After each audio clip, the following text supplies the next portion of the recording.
মেয়েরা এগিয়ে আসতো না, এখন কিন্তু অনেকেই আসে শিব ঠাকুরের আশীর্বাদ পাওয়ার জন্য। মেয়েরা ভক্তি সহকারে শিব ঠাকুরের সময় তারা আসে।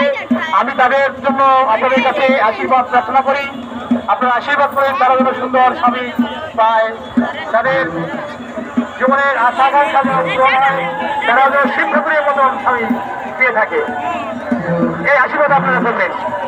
সেই সাথে আজকের বনঘাট এবং আগামী দিনের বনঘাটের নিমন্ত্রণ আপনাদের দিচ্ছি। ইতিমধ্যে আমাদের শিল্পগোষ্ঠী এবং ডাক্তারও চলে আসছে, অসুবিধা নাই, ডাক্তার আছে, কোনো রোগী অসুবিধা হলে আমাদের বাইকের সামনে চলে আসেন।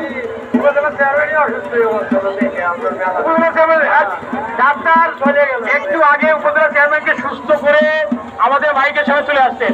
উপজেলা ভাইস চেয়ারম্যান যিনি দায়িত্বে আছেন তিনিও আজকের এই চলক পদ্ধতি থেকে মাথায় একটু কি কাজ করছে, কি হিট করছে, বিধায় ডাক্তার সুস্থ করে চলে আসছে এখানে।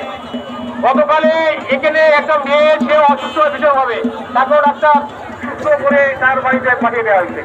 আপনারা অসুবিধা হলে আমাদের মাইকের কাছে চলে আসবেন, আমরা আপনাদের সহযোগিতা করবো, সেবা দেবো।